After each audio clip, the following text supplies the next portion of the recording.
तो गिरिधर गोपाल दूसरो न कोई, मेरे तो गिरिधर गोपाल दूसरो न कोई। जाके सिर मोर मुकुट, जाके सिर मोर मुकुट मेरो पति सोही। जाके सिर मोर मुकुट मेरो पति सोही। मेरे तो गिरिधर गोपाल दूसरो न कोई, दूसरो न कोई।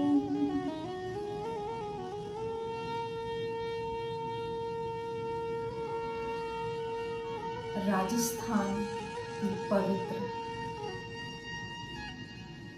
भक्तिमय भूमि में जन्मी उत्कृष्ट भक्त के चरित्र का निर्वहन करने वाली मीरा, प्रेममय भक्तिमय चरित्र को संभालने वाली मीरा इसी राजस्थान की भूमि पर जन्मी। मीरा का जन्म कैसे हुआ, मीरा की बाल्यावस्था की सुंदर कथाएं हम ध्यानमग्न होकर सुने। हमारी मति मीरा की प्रेम कथा में, भक्ति कथा में संलग्न हो जाए, मन कहीं और न भटके। आइए हम सुनते हैं मीरा की भक्ति कथा। मीरा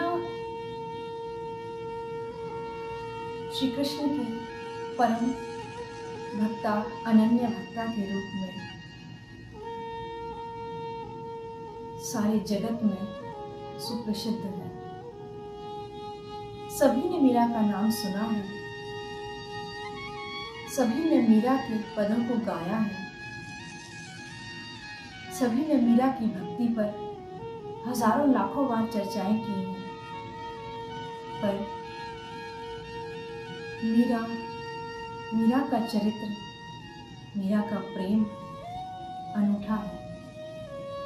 इसे जानने के लिए हमें उस भक्तिमती मीरा की तरह अपनी मति को भी भक्ति में संलग्न करना होगा।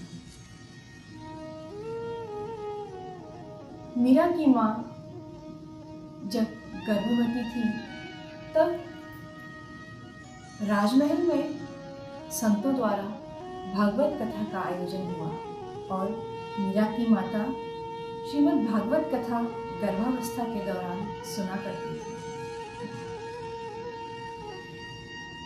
गर्भस्थ मीरा भी श्रीमद् भागवत कथा के अमृत का पान कर रही थी। वक्त के चलते मीरा का जन्म हुआ। सन विक्रम संवत 1561 में आश्विन माह के शरद पूर्णिमा के दिन को मीरा का जन्म हुआ। ये दिन अत्यंत पावन है। इसी दिन भगवान श्री सीताराम जी का प्रथम मिलन भी हुआ। जय हो। मीरा का जन्म हुआ। कुछ समय पश्चात मीरा अपने दादाजी दूधा साहब के साथ जहाँ जहाँ भागवत का आयोजन होता, भागवत कथा होती, मीरा सुनने जाया करती थी। मीरा 5 वर्ष की हो गई। एक संत नगर में पधारे और श्रीमद् भागवत कथा का शुभारंभ हुआ। मीरा नित्य प्रति अपने दादा साहब के साथ श्रीमद् भागवत कथा के रस का पान करने जाने लगी। श्रीमद् भागवत कथा बड़े मन और प्रेम के साथ मीरा सुनती। जब भागवत का पूर्णाहुति दिवस आया तब जो आचार्य जी, जो पंडित जी श्रीमद् भागवत कथा सुना रहे थे, उन्होंने कहा, आज पूर्णाहुति दिवस है। कोई भी भक्त, कोई भी श्रोता या सज्जन यदि अपने हृदय में कोई प्रश्न रखता है तो वो पूछ सकता है। सभी श्रोताओं ने कहा, नहीं नहीं पंडित जी, आपने सप्त दिवसीय श्रीमद् भागवत सुनाया, आपका बहुत बहुत धन्यवाद है। हमें कुछ नहीं पूछना है, हमारे हृदय में कोई प्रश्न नहीं है। और ऐसा कहकर वहां से चले गए। पंडित जी भी वहां से उठकर जाने लगे। थोड़ी ही आगे चले कि पीछे से किसी ने उनका कुर्ता पकड़ के खींचा। ज्यों ही पंडित जी ने पीछे की ओर देखा तो एक 5 वर्ष की बालिका उनके सामने खड़ी हुई है। पंडित जी बोले, क्या चाहिए बेटी, क्या हुआ? बालिका जिज्ञासा भरी आंखों से, लालायित मन से प्रश्न लिए खड़ी थी। बोली, महाराज जी, मुझे कुछ पूछना है। पंडित जी आश्चर्य से बोले, इतने श्रोतागणों में किसी के हृदय में प्रश्न नहीं जागा और नन्ही सी बालिका कुछ पूछना चाहती है। पूछो, अवश्य पूछो बेटी। मीरा बोली, पंडित जी, आप इतने दिन से जिसकी कथा सुना रहे हैं, जिसका गुणगान कर रहे हैं, वो कृष्ण, वो गोविंद मुझे कब मिलेगा, कहाँ मिलेगा, कैसे मिलेगा? जैसे ही पंडित जी ने उस बालिका के मुख से वो प्रश्न सुना, दंग रह गए। मन में सोचने लगे कि मैं जीवन भर कृष्ण की कथा गाता आया, मेरे हृदय में ये प्रश्न क्यों नहीं जागा कि गोविंद कब मिलेगा?